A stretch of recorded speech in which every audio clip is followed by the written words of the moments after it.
ball. He's at it again. He has said all along that he wants all of his 3 sons to play for the Lakers. Well, Lonzo is already in L.A., while his brothers LiAngelo and LaMelo are in Lithuania. Now, Lavar said his sons are a package deal for an NBA team when Lonzo's deal with the Lakers is done. Check out what he said. We cannot get enough of this. Lavar said, I want all my 3 boys to play for the Lakers, but if that does not happen, I'm telling you the story, what's going to happen first. If they don't take Jello this year, I bring back Jello here to play with Melo for 2 years. Lonzo will be on his 3rd year, and I want to let every NBA team know that Lonzo is not going to re-sign with the Lakers, but will go to any team that will take all of my 3 boys. That's my plan. What's better than 3 ball boys together? The Big 3, the original Big 3.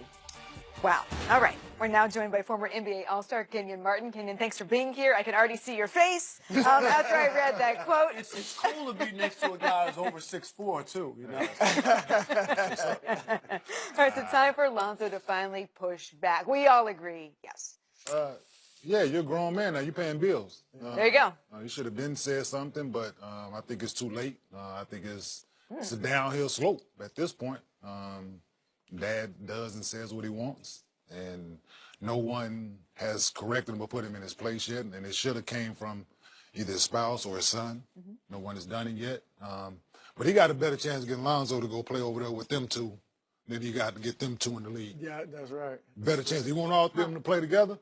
Got a better chance of him going over there than them 2 being over here. Let me ask you this.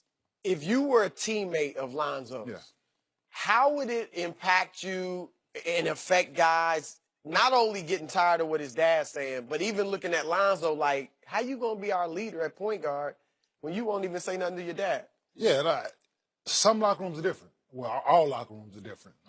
These new locker rooms, they don't have a veteran in them. They don't have a guy that's been around, a guy that has kids at home, a guy who's not afraid to speak his mind. They don't have that. You got a 20-year-old looking up to a 21-year-old, a 21-year-old looking up to a 22-year-old. Where's it going to come from? But if it's me, if it's my team, if I'm in that locker room, well, when it starts to become a problem, then yeah. At first you laugh and joke how your pop's crazy. Your pop's crazy. That's what it started off as.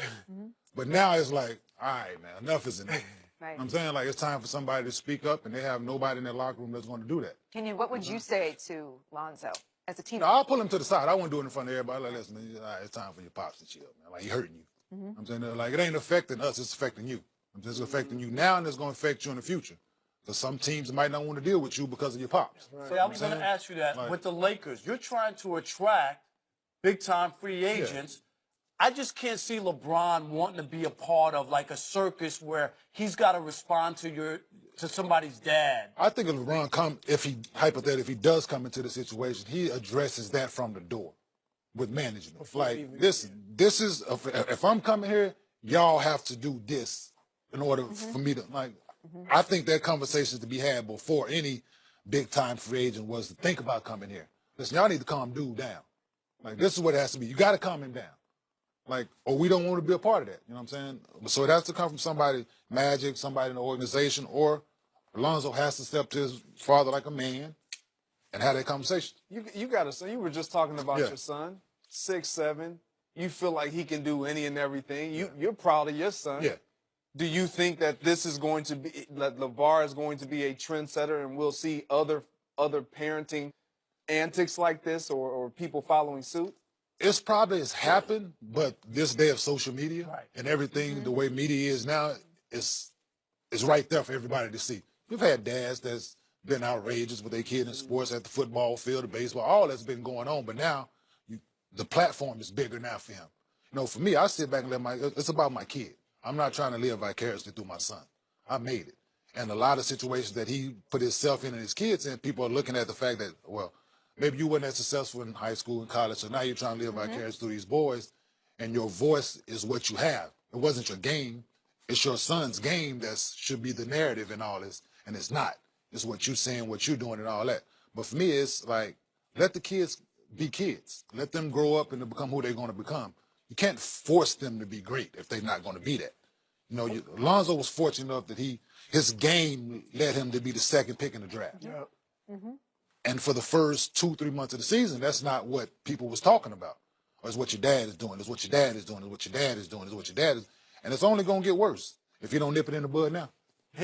Can you see, I know everybody says that Lonzo needs to step to his dad, but I just don't see that happening because he's a domineering dad. Lonzo doesn't, even earlier this year, there was a time where Lonzo could have spoke up about Luke Walton when he ripped Luke Walton and said everybody quit on him. And Lonzo's response was, I can't tell, he's a grown man, I can't tell him what to say. That's a kid right? Speaking about his father. That's a kid. Right. He's a kid. He's 20 years old. He's a kid. But you sound, I'm sure you're an authoritative father. Yeah. But when your boy turns 20, and let's say he's not in college, he's on his own, whether it's the NBA or whatever, but he's making money, you wouldn't be offended if he steps to you like a man. Now, he ain't going to get all in your face, but just like Dad, like, I'll teach him that now. What you're saying is not helping. Like, I'll teach him that. Now, I ask him, so, like, look, you think I'm being, like, at the games, I'm boisterous with him. So I ask him, am I doing too much? Like, am I, like, he's like, no, you good. Like, I ask, like, I have that report. I ask my son, I'm teaching my son to be a young man to speak up for himself. Yeah. If it's me, whoever it is, speak up for yourself. If you don't like something, speak up. Because nobody gonna know. You also have self-awareness. Yeah, that is definitely, that's a huge part that's missing. Definitely is a huge part that's missing. What can Magic really do? I mean, okay, he doesn't run Lavar. Lavar doesn't work for him. You know what I mean? You can say whatever you want. And people tell the media that we shouldn't quote Lavar. That's not our job. Our job is to report on stuff that happens, and we're not the censor. You can't crush the messenger. You know what I mean? The message is out there. But what can Magic and Rob Pelinka do to stop this? They can't stop him from saying it because it's free speech. But what you can do is ban him from coming to the games and all that. And that would affect him. And that would affect his son's play. Oh, my dad can't come see me play because of what he's doing. You know what I'm saying? So therefore, you would have to have that conversation. If they ban him from the practice facility, from the Staples Center, you can't come in. I mean, you're a problem. So are you cutting ties with Lonzo? Because we had this discussion earlier. Is Lonzo tradable? If these antics and his dad continues to be as turbulent from an outsider's perspective? Tradable, probably not resignable. Definitely a great possibility. You know what I'm saying? Like, people saying no other team's gonna want him. They ain't gonna put up with that, especially if it's not nipped in the bud here. You know what I'm saying? This is the Lakers. This is historic franchise. Johnson, You got Magic. You know what I'm saying? Like, this is guys, like, people who are in place who's been successful. Yeah. If they couldn't nip it in the bud, like, why would we subject ourselves to that? You know what I'm saying? I'm not gonna subject you call me crazy. Like, if I bring that in and it's still going this way. Like, no, like, somebody going to lose their job if you bring him in and it continues. You know what I'm saying? So I can't see another team taking that on. I've said it may get to a point where Lonzo has to be special. Like, he has to be a great player for some team to put up with this. Even if he's just a solid starter, team's going to be like, it's not worth all this. Jason Kidd, one of the people he's been compared to, I see that as the ceiling if he could become Jason. He might have to be Jason Kidd to stick around. Only difference How do you is Jason Kidd won the co-rookie of the year. Kidd was great right away, but how do you see do you see a comparison there as far as their games? They're light-skinned. Nothing else their games. 4. Physically, okay. Yeah, that's about it, man. Like, no, he's a talent. I like him. He plays hard. He distributes the ball as a point guard like he should. Needs to work on his shot like J. Kidd needed to coming in. But J. Kidd was special. Like, we knew that early on. And it's still out on the kid whether he's going to be special or not. Can he play? Is he talented? Yes. But that hasn't been the narrative. You know what I'm saying? I think everything else is outshined it. And just imagine the pressure that's on each shot you take. What's somebody going to say if I miss? What's somebody going to say if I don't have this? Or I turn the ball over 5 times this game? That's a lot of pressure coming with that. Yep. Being with the Lakers, being the second pick, and now your dad. Like, just imagine the pressure that this kid is under. You know, so hopefully it works out for him. But it's not going to be an easy road. But comparing him to Jason Kidd, stretch. Look, I said, if I'm Isaiah Thomas, I know you think Isaiah should be quiet and not say certain things as far as his get back with the Cavs and LeBron. But I'm saying something.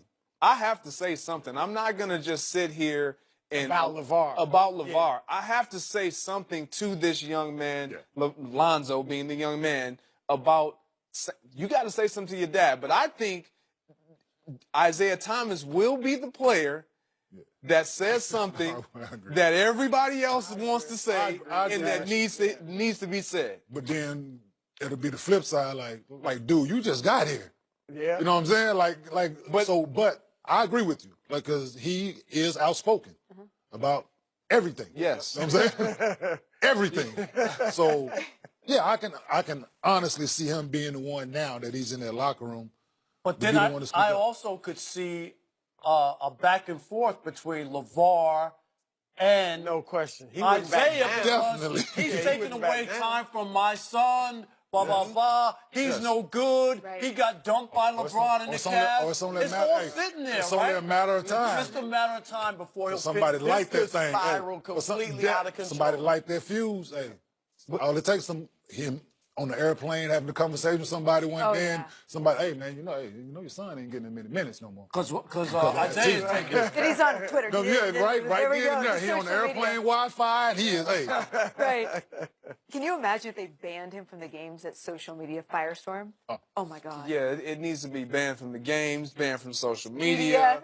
You gotta, which you can't. I think the only thing Magic can do is say, we gonna trade your son. I agree. I don't think he can or even trade him. You know what? You I don't said think it'd be he can tough. But take him to court for defamation. So my point I was making, I don't think Magic has that type of personality where he will do it. Yeah, you might be like, if you force into a corner. Listen, me or you. Right. We're gonna I fight. totally get that, but why? I mean, we all see it. We all see it. So why does he need to be forced into the corner with something that is clearly evident? The son isn't going to say anything. Lonzo isn't going to say anything. If we're saying that Lonzo should say something, you don't think that Magic has already said that? You don't think that Luke Walton has already said that? You don't think the players in the locker room has already said that? If I'm a player, Does LeVar have some crazy kind of blackmail on everybody? You know what I Does he mean? have photos? Most people I talked to around the league, executives said you should ignore it. Like that, they said just ignore it, act like he's not even making comments. Ignoring it. That's hard. They've been trying. Been ignoring it's not it. working. That's the thing. So they gotta go to plan B. That's hard. Definitely got it. Been time to go to plan B. KenYon, we love you. Will you stick around with us? I got it. All right, cool. All right, KenYon, sticking around. Does Isaiah Thomas need to stop throwing shade at the Cavs? We'll debate that coming up next. Don't go anywhere. And I won't back down.